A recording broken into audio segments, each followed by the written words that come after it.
Hello guys! Hello Virgo! Welcome dito sa aking channel. Kapalaran 888. Welcome! Alamin natin Virgo kung anong messages, anong vibration, anong gabay para sa inyong lahat. Virgo, please connect your intuition sa bawat barahan na lumalabas dito. Okay, please connect your intuition. Okay, first card natin is transformation. Be open to change, 34/7. Okay, Virgo, sinasabi ng barahan sa'yo dito na sa ayaw at sa hindi, sa ayaw at sa gusto mo, may magbabago sa buhay mo. Sa ayaw at sa gusto ng mga tao sa paligid mo, may magbabago sa buhay mo. So, 34, this is number 7. Kung alam mo na wala ka namang ginagawang masama, kung alam mo na malinis yung konsensya mo, hayaan mo kung anong magbago, okay? Hayaan mo kung ano man ang mga pagbabago na yan na nangyayari sa buhay mo.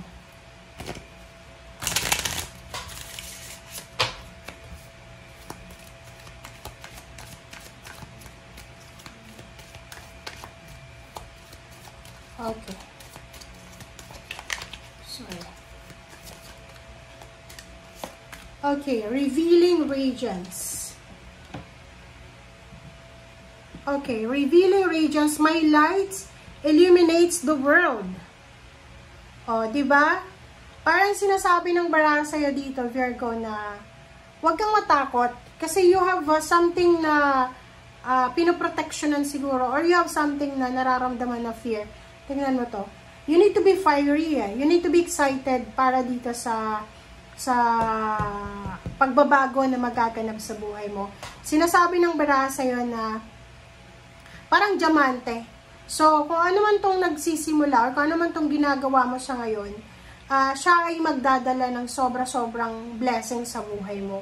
Kumbaga ito, diamante, you are loved, you are protected, you are guided ng ating spiritual helpers. So, huwag kang matatakot. Okay? Kumbaga, you are precious. You are precious. So, kumbaga, kung ano yung kayang maibigay, kung ano yung kaya mong ipakita sa mundo, ipakita mo siya. Okay?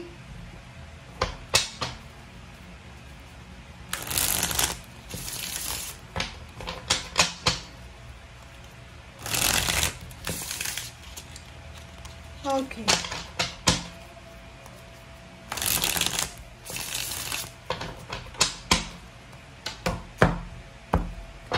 Okay, Virgo. Okay, Virgo, first two cards natin is Judgment and Eight of Swords. So, doon sa mga Virgo na parang feeling nyo stagnant, feeling trap. Like for example kasi dito, kung makikita mo, yung, diba, naka-attach ka, diba, nakapiring, may tali yung kamay, parang sa likod mo may fire, diba, yung parang, feeling mo, entrap ka eh. Diba? Stagnant, entrap ka yan, ganito. Sinasabi ng judgment card na to na you need to decide. Kung pakiramdam mo, Virgo, nahihirapan kang huminga eh. Kasi pag entrap yung tao, diba? Parang feeling mo sinasakal ka. You need to decide. Okay? You need to decide para sa sarili mo. Okay? Next card natin is King of Pentacles and Five of Swords. Sinasabi ng barahan na may kailangan kang i-give up, may kailangan kang alisin, may kailangan kang i-let go kung talagang gusto mong maging King of Pentacles. Like for example, kung gusto mong makapag-ipon ng pera, kailangan mong i-give up yung mga unhealthy lifestyle natin na kumbaga siyang rason kung bakit nawawalan tayo ng pera. Or yung iba naman, gusto mong yumaman, gusto mong makaipon ng pera, tanggapin mo kung anong pagbabago na to na binibigay sa'yo ng universe. Okay. Relationship.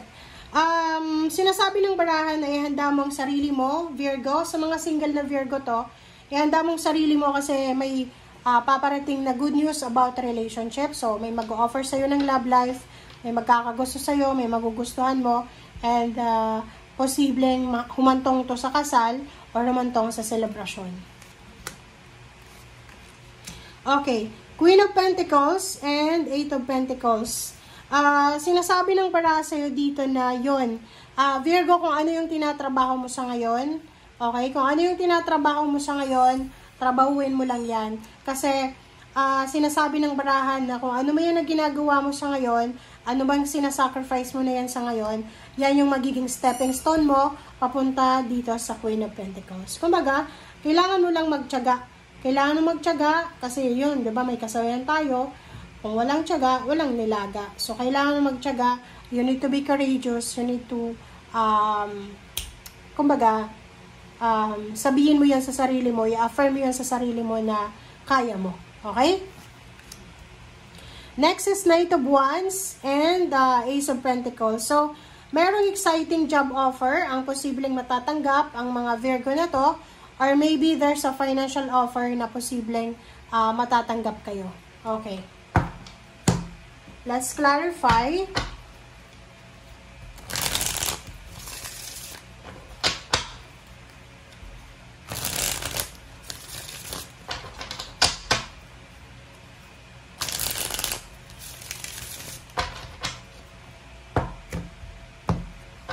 Okay, let's clarify. For the Eight of Swords and Judgment, Eight of Wands, so, wow.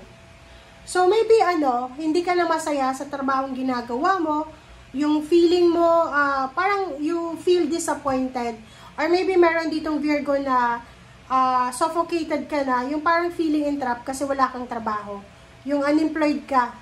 Marami kang gustong bilhin, marami kang gustong gawin, pero hindi mo magawa is because wala kang trabaho, wala kang source of income. So, kailangan mong magdesisyon. Seven of Wheels, sinasabi ng baraha sa'yo na huwag kang mag-alala, Virgo, kasi kung ano man tong tinatrabaho mo sa ngayon, magdadala yan sa'yo. May positive outcome yan na dala sa'yo. Kumbaga, yung harvest season, tulad ng pagtatanim, di ba? Sa lahat ng bagay, yung pagtatanim, matagal talaga yung harvest. Wala naman tayong like mga herbs nga, 'di ba? Ang tagal niyan mag-grow. So, basta nagtanim tayo, kailangan nating maghintay para sa harvest season. May waiting time talaga diyan. Okay, so Six of Wands, 'di ba? Wag kang mag-alala kasi in the near future, there's a big good news about emotion.